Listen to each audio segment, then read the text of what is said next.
It's now time to add logo type to our business card. Now, logo type is text that is unique and defines a brand for a company. In this case, for the Session Skate Shop. Illustrator provides us with a ton of type options, some of which I'm going to show you now. Now, I have the business card open, and to clean things up a little bit, I'm pretty much done with these guides that we have over here on the left and right side. So one of the things you can do is you can go to the View menu under Guides and just choose Hide Guides, and that'll just make them disappear. But they're still actually in the document, we're just not viewing them. And by hiding the guides, we're also hiding the bleed guide, which can actually be helpful while you're working. So I'm going to go ahead and show them again. You'll notice the shortcut is Control or Command semicolon. And the other thing we can do is just delete them. So we can go to the View menu, go to Guides, and we can unlock the guides if need be. And then we can just select the guide and hit the delete key on our keyboard. Now, the other way you can clear all of your guides is by going to the View menu under Guides and choosing Clear Guides. Cool. Now, I'm going to go ahead and zoom in on this. And I'm going to come over here to my Type tool. And as we have discovered before, any of the tools that have a little triangle in the lower right corner means that there's more tools underneath there.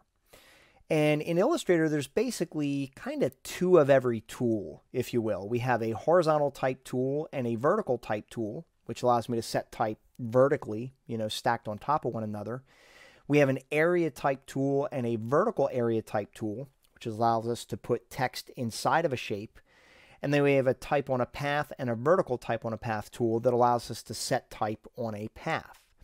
And then we also have this really cool option, which is touch type, and that allows me to manipulate the individual characters of a string of text. So it's actually pretty cool. I'm going to go with the regular type tool. And using this type tool, I'm just going to click and drag to draw an area type object.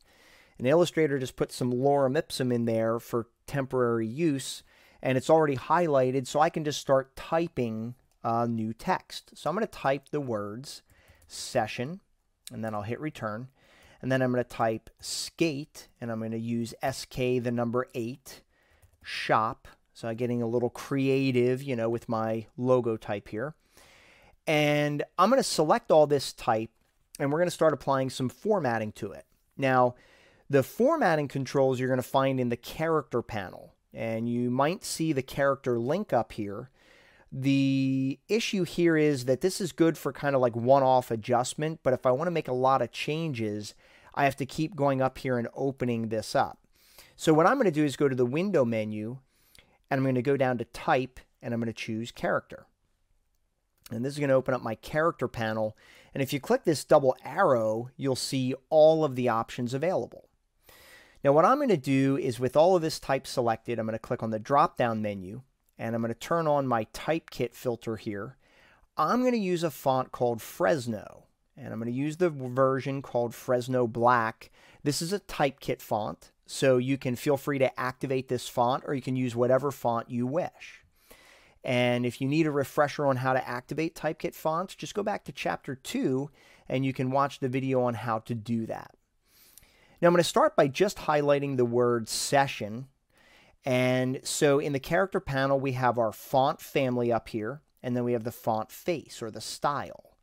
And then down here we have our point size. So I can either use the up and down arrow keys to start increasing or decreasing the font, or I can pick a value from the drop-down menu, or I can just highlight the value and type a number. So I'm going to set the word session to 48 points.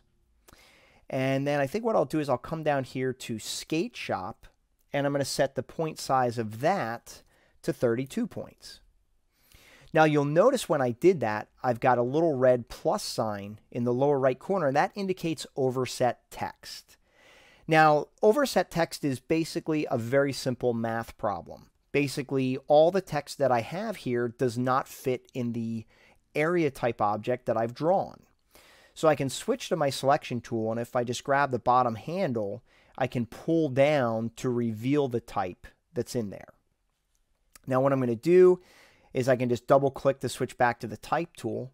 I'm going to highlight the word skate shop, And one of the things that we have here is a leading value. So I'm going to make sure I highlight that whole line.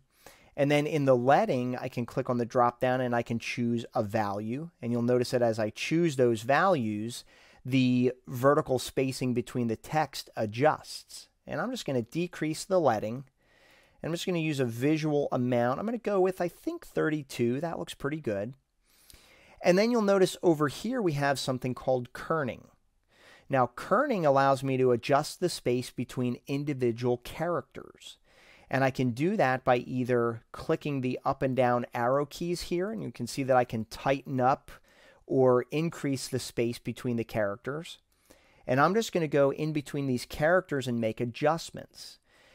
Now, the phenomenon that occurs is that as your type gets bigger, the space between the characters gets disproportionately larger. So what I can do is, using the keyboard shortcut, which is Alt, left and right arrow, I can just adjust the kerning between these elements to make it look the way that I want. And once I'm happy with that, then I'll just stop making those adjustments. I think that looks pretty good. Now, the other attribute we have is called tracking. Now, tracking is very similar, but instead of adjusting the space between individual characters, I'm adjusting the space between a range of characters. And the keyboard shortcut is actually the same as for kerning. The difference is that with tracking, I have to highlight a range of text, and with kerning, I just have to click between two characters. So I've just made that adjustment, and I think that looks pretty good. I'm kind of happy with that. I'm happy with how that looks.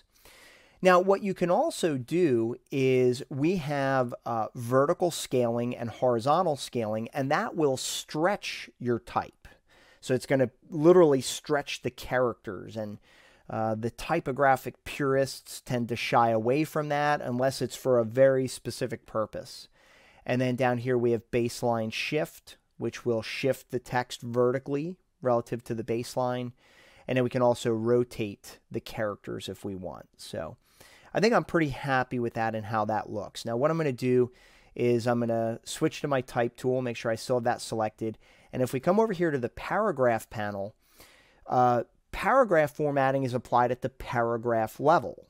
So if I were to go to the type menu and choose show hidden characters, you're going to see that I have a paragraph return here, which indicates the end of one paragraph and then the beginning of another.